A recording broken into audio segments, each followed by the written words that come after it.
Greetings. I'm reviewing Zack Snyder's Justice League movie. That's 4 hours long. I give this a solid 10 out of 10 this flick, because Zack Snyder's Justice League is awesome.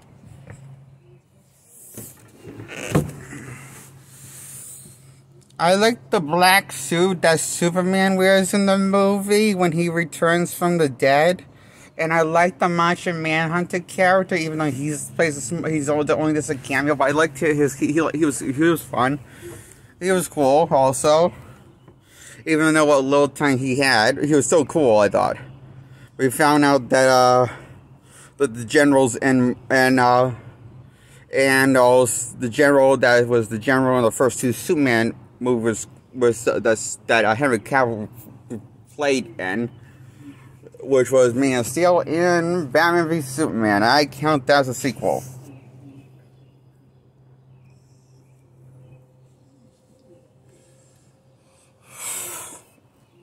Even though it's not really a sequel, it's more of a spin-off / sequel to the Man of Steel movie.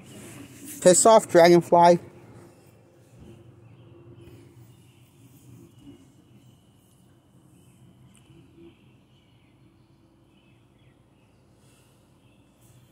And, I give this a 10 out of 10 because I love the cast, and I love the story, and I love the characters in these movies, including the team of the Justice League himself. Even Steppenwolf, the villain in this movie, was cool. The main villain of the movie, Steppenwolf, who's being taken orders by this villain called Darkseid.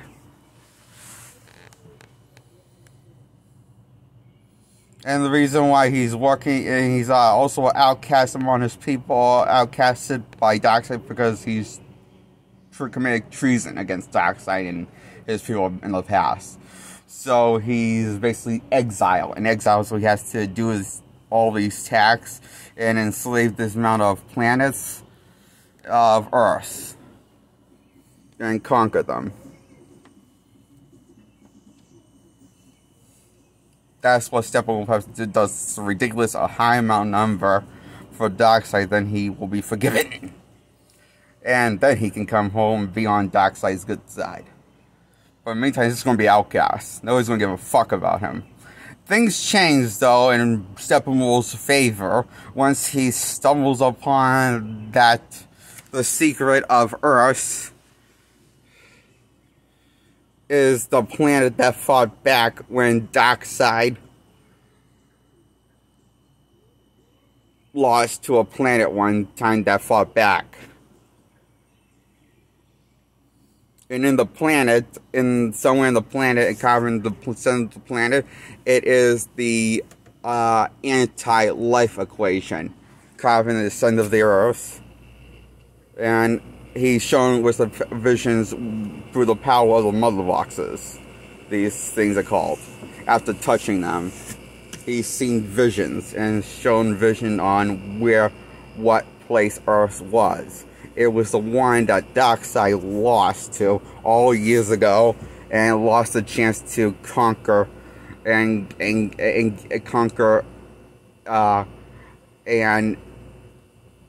gain the power of anti-life equation and conquer Earth. He failed to, because these group of army of heroes, of somewhat gods, explain Atlanteans, Amazons, and men, and lanterns of other, and when these but these, like, you know, lanterns, like Green Lanterns, or even like what they're explained in the movie as peoples of other Earths instead of lanterns. But it's, you know, you can tell us what a Green Lantern looks like. I'm not stupid.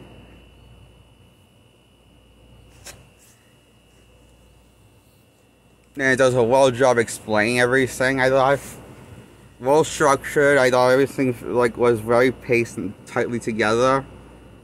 Oh, and I love Batman in this movie, and Wonder Woman, and Superman, and Aquaman, and Flash even, who I normally can't stand a fuck about.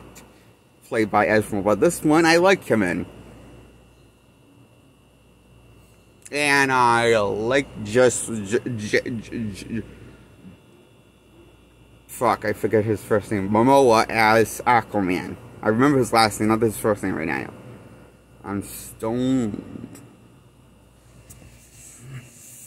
Probably shouldn't have said that just in case if marijuana becomes illegal again.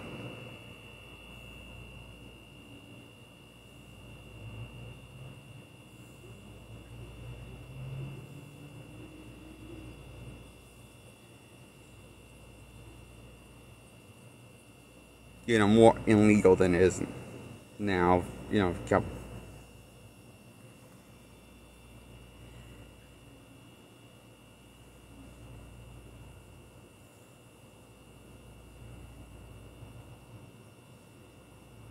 helps for my OCD. I realize I need to distract, so okay, Zack Snyder's Justice League gets a 10 out of 10.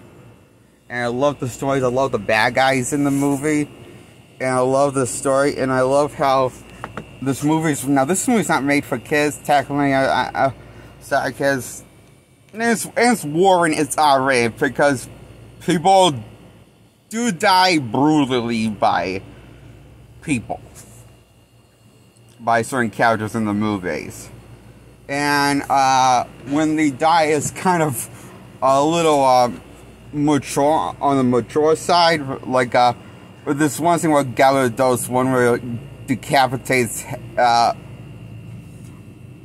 Steppenwolf's head in the third act, and sends him through this portal to Darkseid, and Darkseid just steps on his head and crushes it because he failed.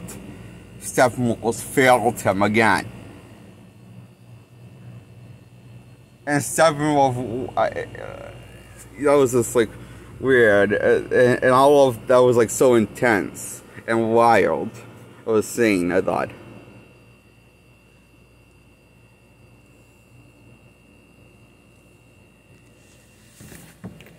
And I like this scene where Barry goes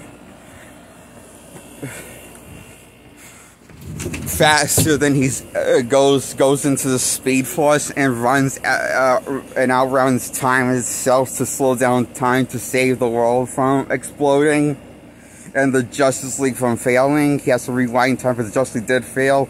In this cut of the Zack Snyder cut, the Motherwalkers sneaker eyes and detonate, and kaboom! End of days for us. They failed. But Flash, because he's a speedster, he has a reason for this movie, even though he's very more overpowered than Superman. So, but he has a reason to be in this movie even as well. I mean, he's probably more overpowered than Superman when you think about it. I think he is. So the fact that he's like the only one, like. Well, at least this Barry is like pretty cool, Snyder's Barry. So what Snyder's Barry does, we're showing that Snyder's Barry is earlier on he can if he can visually see it, he can like use the Speed Force and visually speed things up or rewind things. Like manipulate time with the Speed Force if he can visually see the fiasco happening. Or if something's moving, if he can see it, he can visually like use the Speed Force to see with his eyes. He doesn't have to move his whole body. That's like scary. That's like kind of scary and cool.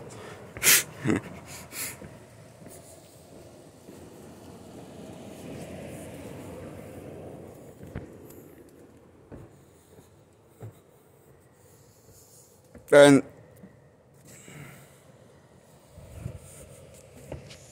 so Snyder's Barry rewinds time and resets time and gives the Justice League a fighting chance and pushes Cyborg into the mother box, and so he can separate the mother box from inside. And before getting here, And the Mother Box tries to play tricks on him, manipulate him, but it doesn't work because he's not alone, because he's got the Justice League. Yeah, it's explaining Cyborg's monologue, I guess. So, and very, very little dialogue, but you get what's going on. You get the rest of Cyborg's character. Even he has a reason to be in it, in the Snyder Cut. And I like the fact that I like the character arc that him and his father had. That him and his father don't ever see real eye to eye, and he kind of resents his father, even though just mad at his father, is it with things, because he blames his father for what happened to him and turning him into Cyborg to save his life, because it was only to save him from a fatal car accident his mother survived from. That him and his mother won, but due to the events of his father not being there, and which led to a mother's getting distracted and losing track in front of the road, and just focusing on Victor, which led to a fatal car accident, a really bad one where they both almost died. But in fact, Victor was going to die. If he didn't become Cyborg, he would have died if he didn't merge with the Mother Box to keep him alive. And to mutate his body and change it into part cyborg, part human. Now he's part alien, due to the Mother Boxes. And that's pretty fucking cool. And we see the full advantage of what the visual and monologuing explanation of the advantages of being cyborg. And while he's going on this kind of character journey, Cyborg is, throughout the 4-hour runtime.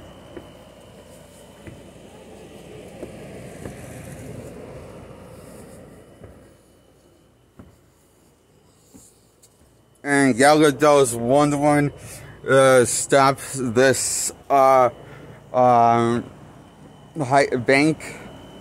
This place from being. I like how this cool thing, like how Wonder Woman, how they introduce Wonder Woman, and she stops this really big bad terrorist group from blowing a bunch of innocent lives up.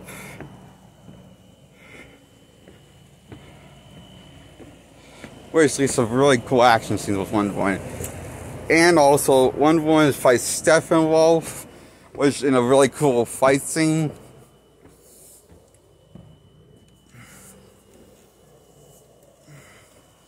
And I like how the Justice League and the Snyder all really feel like they actually, communicate like mature people, and not like they're in kindergarten. Like, he's guilty of making the Avengers look like. And his reading, the Whedon cut of that's from 2017's Justice League movie. That 2017's Justice League movie was mostly directed by Joss Whedon reshoots. So the Snyder cut is more of what Snyder directed and shot, and his ideas and stuff. Basically, the ideas in the Whedon cut are Whedon's ideas, his own thing. And Whedon's made the Justice League and the Whedon cut act like kindergartens. Snyder does not do that. When they are, it's like when they talk to each other, the Justice League and the Whedon cut from 2017's Justice League, I always thought they sound like immature brats, straight out of kindergarten. Same thing what I thought was 2012's the cast of the Avengers, from the first two Avengers movie characters when they argued and talked. I thought they're from kindergarten. Or they should go back to kindergarten and graduate. And Duke could take kindergarten a second time or something. But the point is, the Avengers and the Whedon's Avenger runs for the first two Avengers movie and his Justice League movie from 2017. He's good at making his heroes look like the bucket of dummies. The biggest bucket of dummies bunch. When it comes to looking confident, intelligent things. Snyder is a better writer. Snyder's not a better writer. She's not a writer, no. He's a better director than Wayne, I think. And a more confident filmmaker. Neither one of them are writers, I don't think. Unless I'm confused.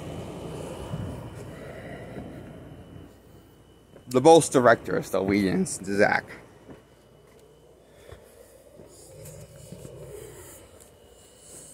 So, I love this movie, Zack Snyder's Justice League. And I think what I loved about Zack Snyder's Justice League, why I loved Batman more in the Snyder Cut than I did in Batman v Superman, because my problem with Batman v Superman, well, they kind of introduced him as a kind of the main villain of the film, like targeting Superman. Because I guess he's supposed to be the kind of the villain of the film, and the main villain of the film, and then supposed to redeem him. Then I realized he was wrong about Superman, and then redeemed himself and becomes buddies with Superman by the threat of Batman v Superman.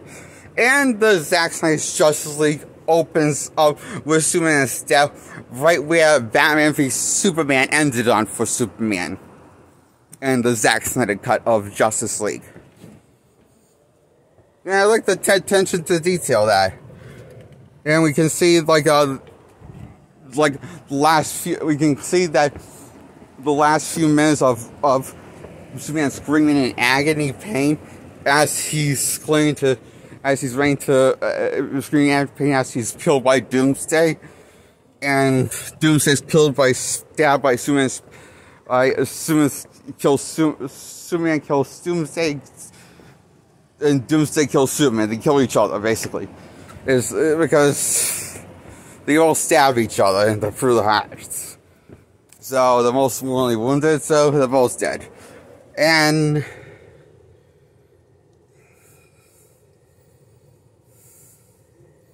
we see Superman screens showed throughout the world. The whole world hears, and even the mother box hears, and awakens one of the mother boxes. Superman's scream calls out to Steppenwolf due to Superman once they know that Superman's dead, because the mother boxes, well, for some reason called out Superman when Superman was dead, and Batman and Barry and Batman has a theory that the mother boxes were probably afraid of Superman because he is so overpowered in the Man of Steel. And so the Justice League got a good idea, but scared of it because they don't know what's going to happen.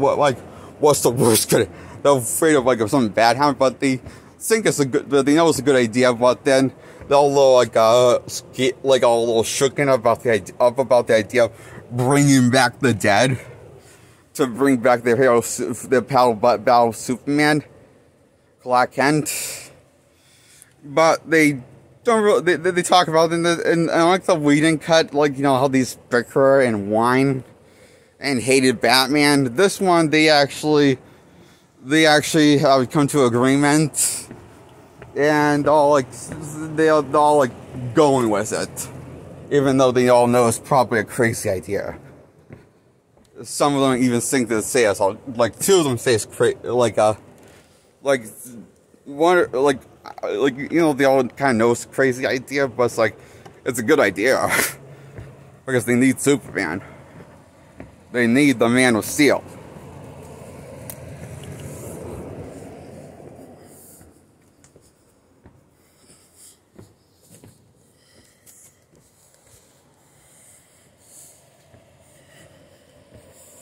So, once the mother box hit the water, Barry charges it with his speed force and electrocutes it and charges it with some lightning and brings back Superman from the dead, but he has complete fucking amnesia, pretty much.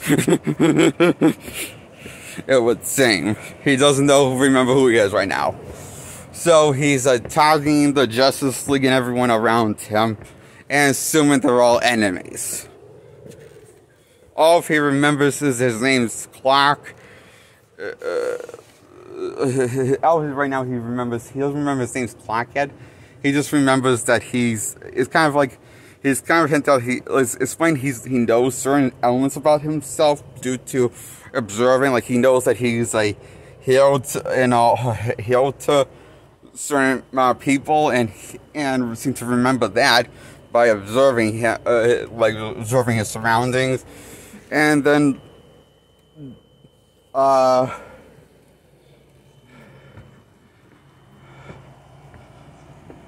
Arthur's, Curry's, and Jones.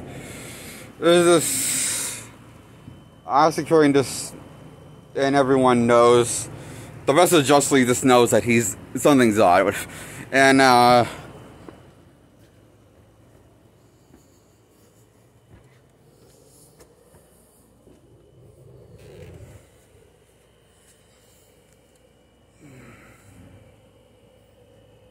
and luckily in this kind and Batman for some reason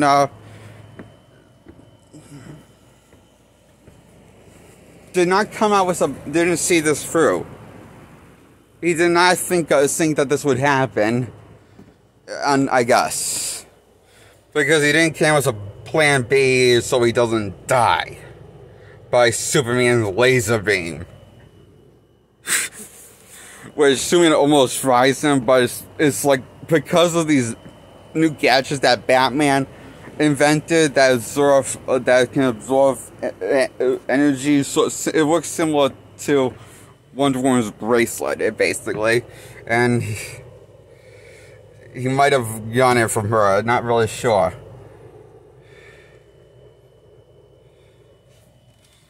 But Wonder Woman's always seemed to think it was kind of funny. That seems a joke.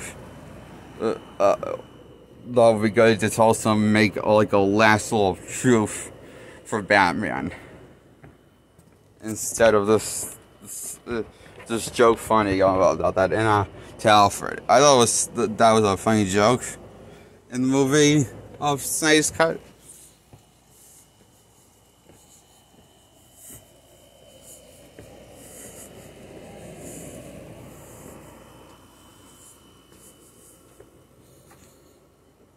So that saves him practically for a bit and buys him some time so Lois can actually save him and help Superman come to his senses by remembering the woman of his life after she calls him Clark. And so flies off with Superman to the old farm where the mother sold the farm because she couldn't pay the bills for the house.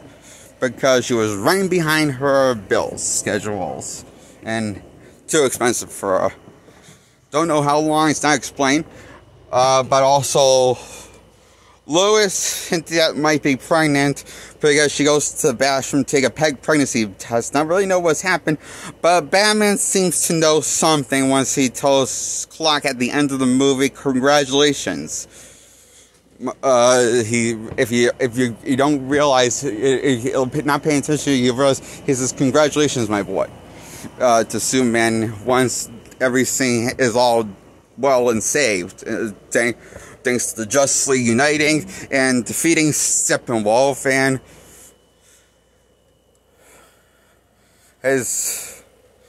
everyone getting a happy ending, pretty much.